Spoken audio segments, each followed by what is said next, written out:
You've said that first you need to get really excited about something, a character, a theme, a story, in order to invest in a film. And I gather this is a subject that's been a long time in the making for you, because what the key thing that excited you here was the story of your own parents, right? Mm-hmm. Yeah. Can you talk a bit about how you evolved from that place, that impulse of wanting to tell your parents' story in some way, to Cold War? Yeah, but that story was always kind of hovering around. So I had a few goes at kind of, what you do is write out like a treatment or something, and I had a few goes over the last 10 years, and then I thought, oh God, this is too complicated, it's too convoluted, because I was sticking to the real thing, and then I realized it's just too messy to make a film. And also you realize I don't really understand my parents, the more you think about them, the more contradictory they get. So it was, but sometimes you end up telling the story to somebody, and the way you simplify it, the way you kind of just cut all the boring bits, whereas actually it doesn't sound too bad when I tell it like that. So I remember telling it to Alfonso Cuarón a long time ago, and I said, Cabron, this is a really great story. I said, yeah, I know, I'll get round to it. And then after Ida, I got round to it, largely because Ida gave me sort of confidence to tell a story synthetically, in other words, to simplify, to tell it elliptically, because Ida is quite elliptical, it doesn't have all the kind of linking scenes that usually are kind of boring in films. So I thought, okay, I think I know how to do it. Plus, I had this good idea of using a folk ensemble and music as an element, which helped me remove it from all resemblance to my parents, because they were not musicians. My mother was a ballerina when she escaped the ballet when she was 17, and she worked as a ballerina, but my father was a doctor, and music wasn't something that they had in common. So once I decided that both are musicians and they meet through this folk ensemble, they come from different worlds, they have different temperaments. What's more, I'm going to use the same two actors and condense the story to 14 years as opposed to 40, which was the case with my parents. I could forget about my parents, and just these characters became autonomous creatures. Yes. Even though, and then I can see how to do it. It's got these twists and turns, but then they're not so many and not so convoluted. Even though it became, as you say, autonomous, its own fictional, unique story with unique characters, did the process of turning your parents' lives into fiction in some way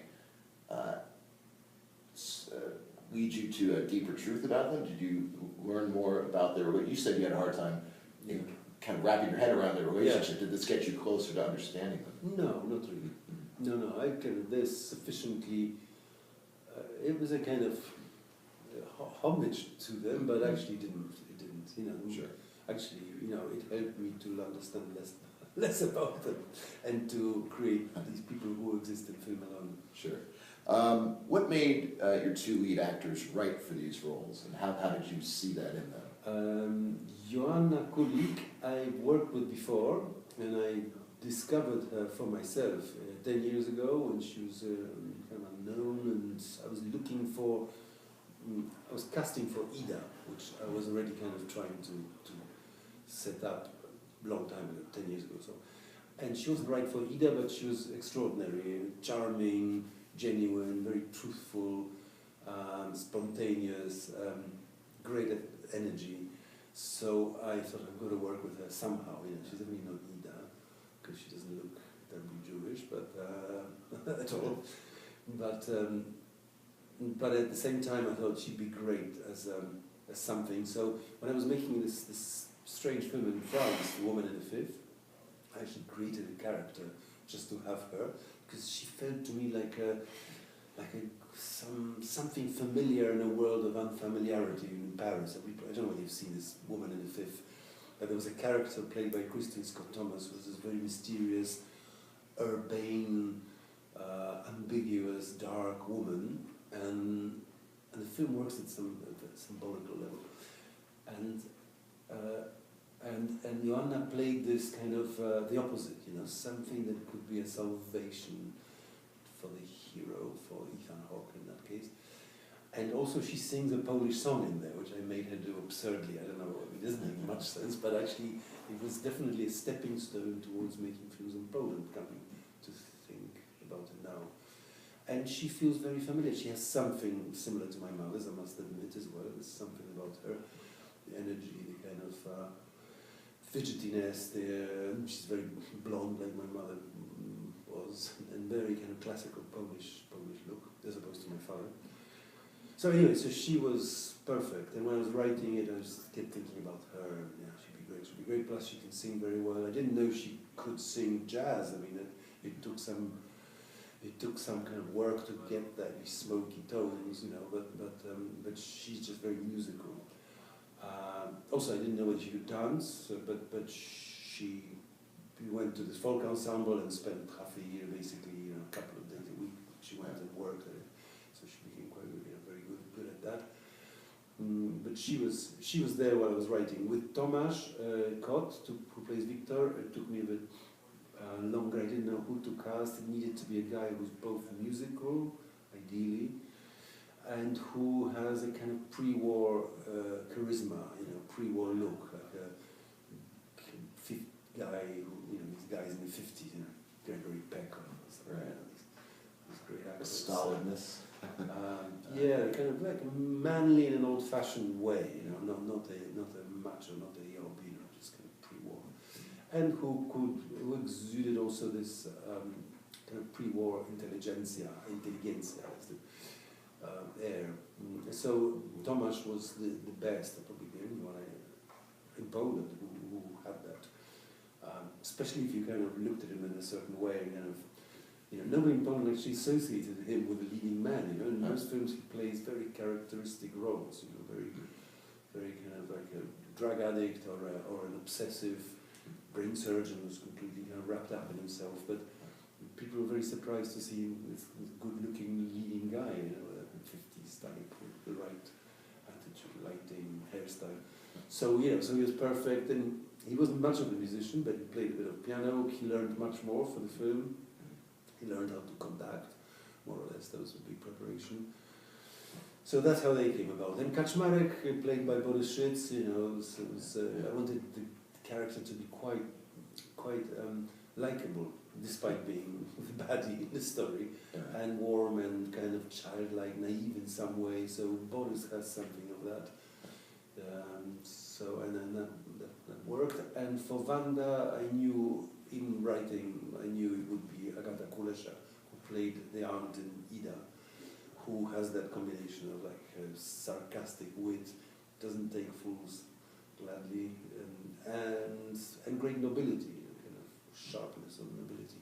She has that, so she was always going to play Wanda. Now, how much of the film and its scenario, the dialogue, the visual approach was on paper before the cameras rolled, and then how did the production process affect the course of the story, if at all? Well, it was all very fluid with me, I mean, I don't have a script written in stone. I try to underwrite always, write less, so that there's more space for the filmmaking. So a lot, the constant toing and froing between script and the research and the location scouting, rehearsing, back to the script, change that a bit, more location scouting, more photographing, more rehearsing or just trying things out, back to the script, so some things were pretty, emerged as kind of clear scenes and crucial structural moments, plus, clear images. Others were kind of reaction to locations I found and the possibilities, and just the time you spend preparing actually brings out stuff in you that you didn't know while sitting at the laptop, So I think films are invented on your feet, rather than sitting down. So a lot of it was kind of, but both, I mean, nothing just came arbitrarily by accident. You know, everything that comes out was somewhere there to start with. You know, you just. Did you workshop with the actors as you were filming? Did they ever sort of steer the story somewhere that you hadn't originally anticipated? No, it wasn't never like that. It's more like it wasn't more of a discovery, workshops, more discovery, but also talking, you know, trying out, listening to the scene around the table, you know. There was very little physical rehearsing. It was more like read, and then it helps you kind of write in your, or rewrite in your own head. That doesn't sound right, you know. Try and say it like this. Yeah, okay, maybe that. Yeah. So some of it, not all of it. Some dialogues survived from the, you know, the very original, you know, one of the earlier drafts. And then even while shooting, you know, you kind of, even from take to take, you keep changing things, you know, taking lines away, adding lines, usually taking away, reframing a bit, relighting a bit, you know, trying to get everything done in one shot where the acting, the dialogue, the image, the background action, all are part of the same thing, you know, and that's why you can refer to it as sculpting, you know, because it's like, it's not shooting with coverage, you know, this way, that way, and then we'll work it out in the cutting room. It's more like, let's get it right in one shot, but all these things have to happen in this one shot, and the actors have to be good and real all at the same time, which is tricky. And then the background has to be good, and the lighting and the camera move if there's a move, or the move of the background if there's no camera moving.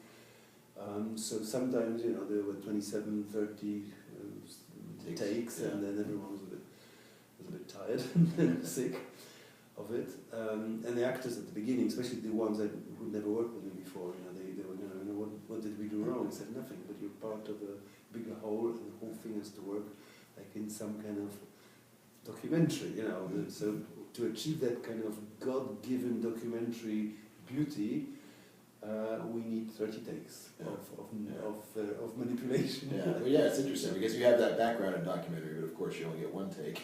But you wait for, you know, like a day to get that one thing. And here you just have to torture actors and crew. Now, does the relationship of Victor and Zula also reflect something of your own experience of romantic and sexual relationships? Obviously there are external forces that are affecting how they relate to each other, but there's also the matter of their own personalities. Yeah, no, there are some parallels, but there's a lot of people find themselves in this film. You know, like a lot of, you'd expect it's such an unusual, eccentric story, but actually people come out of the film and say, oh, this is about me.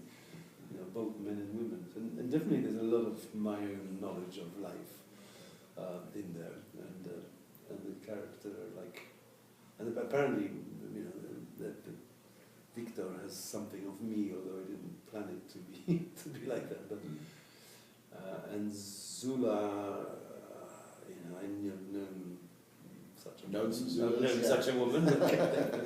Maybe it's because of my mother. You know, it all goes back to your mother. Right. You've also talked about all of the idiosyncratic, maybe even eccentric elements, that the little details that make up the lived-in quality of the film, but also that are unique to your own view of the story, I guess, like building up memories, people you knew, you said, characters from favorite books, photographs, stories you've encountered from the newspaper, previous films that you've made, even maybe alluding to those in some way, and various motifs. For this particular film, Cold War, is there anything you might draw the audience's attention to that they might discover on multiple viewings that are more or less Easter eggs? They might not be immediately apparent on first viewing, but that you're trying to embed in the film. I don't know what I should alert, but plus it's not like it's like a conscious game that you put things in for people to find. It's more like, I'm just like, when you invent, you know, the sum total of your knowledge and your cultural baggage and stuff, you know, inevitably goes in there, and then you distill from it, you know. But people didn't. Some people notice, for example, the irony that in Split in Yugoslavia, and that scene, and Split is in Croatia, that the song that they sing as a gesture towards the hosts. You know, Kaczmarek says, "Oh, even now the Yugoslav song." It's actually a very famous Serbian song, which of course the Croats would have hated hearing. So a lot of people, some people pick up on that kind of stuff. Right. And there's a lot of all the fact that she sings at the audition. She sings "Serce," you know, this musical, a song from a Russian Soviet musical, where she's supposed to be auditioning for a folk, Right. a folk Polish ensemble. So you know that's quite a funny kind of misstep on her part, and some people get it, others don't. You know, depends Right. what cultural Sure. baggage you have. But Yeah. but it's not like a game I'm playing. I just have to make a decision. What do I put in there, and I come up with this, and then very often it's a little bit ironic or perverse. Mm. You've said as well that every good film is a bit like a dream. Mm-hmm. And I read in the press notes that your original intention was to shoot this in color, Mm-hmm. so as not to seem as if you were repeating yourself after Mhm, either. Do you find it easier to dream up your films in black and white? Is there something dreamy about that? I know 8.5 is a favorite film of yours that Yeah. has a surreal quality to it. Yeah. What quality does black and white give you? I think by dream I didn't mean the visual side of it. Sure. I was thinking Yeah. more the experience of it. You know, you come out and you don't forget it. So, well, some people forget the dream immediately, but there's something that works through images. You know. Yeah. Do you think most people remember that? You know whether 8.5 was in color or not? Oh, sure. They Yeah, do? I think so. Yeah. Yeah. So now I wanted to, God, you know, I wanted the images to really etch themselves on your memory, and it can be color. You know, like in the images from Godfather were in color, and Sure. yet you never forget them. Yeah. Or the Terrence Malick films, you know, the Days of Paris. It was. So no, I think black and white is not the criterion for it. You know, it's like, Sure. it just felt right for this film. Mm. Is it partly to do with just the evocation of the past? What made it right for this film? No, because I couldn't find color for Poland in the early 50s. Right. What color scheme would it be? Nothing seemed Exactly, everything seemed right, and you know, if you go for some kind of arbitrary choice, then it feels mannered, and you know, and somehow black and white for me doesn't feel mannered, although for others it may do. And also, shooting in black and white allowed me to make Poland much more colorful than it would have been if I'd shot it in a kind of murky grey, green, brown. Yeah. And I wanted the film to feel really punchy and contrasty and colourful, you know. So the black and white actually was a much more colourful way of doing it. Interesting. So what is your home base now? Are you in Poland still? Yeah, I live in Warsaw. I moved back 5 years ago. Mhm. 6 years ago. Yeah. Have you already embarked on your next project? Do you know, will it be a Polish story, do you think, or more of an international story? It depends. I've got a couple I've written. You know, one could be international, but not Hollywood. You know, it Sure. just has it happens in several countries. So yes, but at the moment I'm just busy with this activity. So it's hard to focus on anything else. When I come out of it, you know, by the end of the year, I'll sit down and kind of get my head around the next film. Going back to Cold War for a moment, how did you come upon the idea of making music so integral to the story? As soon as I had this notion of a folk ensemble as the thing that brings the heroes together, and the place where a lot of it happens, that gave me the license to use the music, you know, in every possible way. So that was the key. I always like music in film, especially, you know, not composed music, not specially composed music, but the music as character in film. But here I took it to another level because of this folk ensemble idea, and it worked in so many ways. It was for the couple, their changing relationship and the places, new places, and the changing times. But also it touches on politics and culture, and you know, how culture is used by politicians, you know, by people in power. So it had many uses. Yeah, there's an interesting tension there too of music on the one hand is so liberating or freeing, and yet, like you say, there's censorship that's wielded against it. Yeah. It's transportive, kind of like love, but also Yeah. And really beautiful music can be used ideologically, you know. I mean, folk music became a kind of music of the state, you know.